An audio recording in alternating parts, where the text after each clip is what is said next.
माँ सावित्री आपकी सभी मनोकामनाएं पूरी करे और आपके पति या होने वाले पति को लंबी उम्र और सुख प्रदान करे। इसी प्रार्थना के साथ आज की वीडियो की शुरुआत करते हैं। जय श्री कृष्ण आप सभी को। श्रोताओं, वट सावित्री पूजा के लिए कोई बहुत ज्यादा तामझाम करने की जरूरत नहीं है। इसकी बहुत सरल सी विधि है जिससे आप माँ सावित्री की कृपा आसानी से प्राप्त कर सकते हैं। तो आइए जानते हैं हमें क्या करना है। देखिए, वट सावित्री पूजन से पहले आप लोग ये सामग्री तैयार कर लें।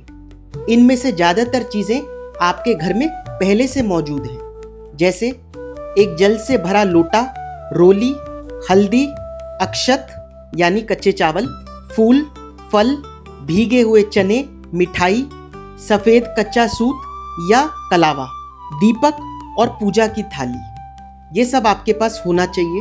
अब पूजन वाले दिन आप सुबह जल्दी उठकर स्नान करें और साफ सुथरे कपड़े पहने। ध्यान रहे, काले या नीले कपड़े पहनने से बचें।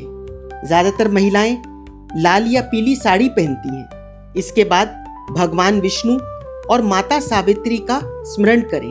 अब किसी बरगद के पेड़ के पास जाएं। वहां पेड़ की जड़ में सबसे पहले जल चढ़ाएं, उसके बाद रोली और अक्षत अर्पित करें, इसके बाद फूल चढ़ाएं, फिर जो भी आप प्रसाद लेकर आए हैं वो पेड़ को दिखाएं, इसके बाद एक दीपक जलाएं, फिर आपको खड़े होकर सफेद कच्चा सूत या कलावा जो भी आप लाए हो उसे लेकर पेड़ पर बांधते हुए परिक्रमा करें। अब ये परिक्रमा आप अपनी श्रद्धा से 7 बार, 11 बार, 21 बार या 51, कुछ लोग तो 108 बार भी करते हैं। यह आपकी श्रद्धा है। कम से कम 7 बार तो आप जरूर करिएगा। परिक्रमा करते वक्त अपने पति की लंबी आयु और परिवार की सुख समृद्धि की प्रार्थना करें।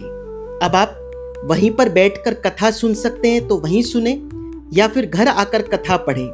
कथा कुछ इस प्रकार है। अब मैं आपको यहाँ पर कथा सुनाता हूँ। भद्र देश में अश्वपति नाम का राजा था जिसके संतान नहीं थी।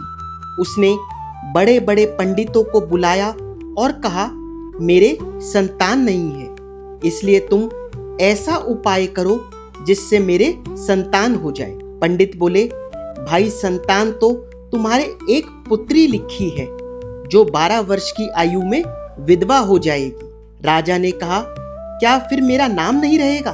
बाद में खूब यज्ञ हवन इत्यादि कराए गए। पंडितों ने कहा, उस लड़की से पार्वती की और बड़सायत अमावस की पूजा कराना। यज्ञ होम कराने से उसकी स्त्री गर्भवती हो गई तो पंडितों ने उसकी जन्म पत्री देखकर कहा कि जिस दिन यह कन्या 12 वर्ष की होगी उस दिन इसका विधवा हो जाने का योग है, इसलिए इससे पार्वती जी और बड़सायत अमावस की पूजा जरूर कराना। जब सावित्री बड़ी हुई तो उसका विवाह सत्यवान के साथ करा दिया गया। सावित्री के सास ससुर अंधे थे। उनकी वह बहुत सेवा करती थी और सत्यवान जंगल से लकड़ी तोड़कर लाया करता था। सावित्री को मालूम था कि वह जिस दिन 12 वर्ष की होगी उस दिन उसके पति की मृत्यु हो जाएगी। तो जिस दिन वह 12 वर्ष की हुई उस दिन वह अपने पति से हाथ जोड़कर बोली, आज मैं भी आपके साथ चलूंगी। सत्यवान बोला, तू मेरे साथ चलेगी तो मेरे अंधे माँ बाप की कौन सेवा करेगा? अगर वह कहेंगे तो तुझे ले चलूंगा। फिर वह अपने सास ससुर के पास गई और जाकर बोली, आप कहें तो आज मैं जंगल देखने चली जाऊं? वे बोले, बहुत अच्छी बात है बेटी, चली जा। जंगल में जाकर सावित्री तो लकड़ी तोड़ने लगी और सत्यवान पेड़ की छाया में सो गया। उस पेड़ में सांप रहा करता था। उसने सत्यवान को डस लिया। वह अपने पति को गोदी में लेकर रोने लगी। महादेव और पार्वती जी वहां होकर जा रहे थे। उसने उनके पैर पकड़ लिए और बोली, मेरे पति को जिंदा कर दो। वे बोले कि आज बड़सायत अमावस्या है, उसकी तू पूजा करेगी तो तेरा पति जिंदा हो जाएगा। फिर वह खूब प्रेम से बड़ की पूजा करने लगी। बड़ के पत्तों का गहना बनाकर पहना जो हीरे मोती के हो गए। इतने में धर्मराज का दूत आ गया और उसके पति को ले जाने लगा। सावित्री ने उसके पैर पकड़ लिए। धर्मराज बोला कि तू वरदान मांग। सावित्री ने कहा कि मेरे माँ बाप के पुत्र नहीं हैं, वे पुत्रवान हो जाएं। धर्मराज बोला कि सत्य वचन हो जाएगा। फिर वह बोली, मेरे सास ससुर अंधे हैं, उनके नेत्रों में ज्योति आ जाए। धर्मराज ने यह वर भी दे दिया। पर सावित्री ने धर्मराज का पीछा नहीं छोड़ा। धर्मराज ने कहा, अब और तुम्हें क्या चाहिए? वह बोली, मुझे 100 पुत्र हो जाएं। धर्मराज बोला, तथास्तु। फिर वह सत्यवान को ले जाने लगा। तब सावित्री बड़ी चतुराई से बोली, हे महाराज, आप मेरे पति को ले जाएंगे तो पुत्र कहाँ से होंगे? धर्मराज ने कहा, हे सती, तेरा सुहाग तो नहीं था, परंतु बरसायत अमावस्या करने से और पार्वती जी की पूजा करने से तेरा पति जीवित हो जाएगा।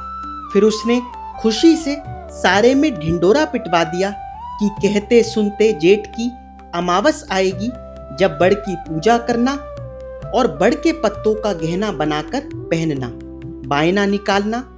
हे महाराज, जैसे बरसायत अमावस ने सावित्री को सुहाग दिया, उसी प्रकार सबको दियो। जो भी इस कहानी को कहता सुनता है, उसकी सब मनोकामनाएं पूर्ण होती हैं।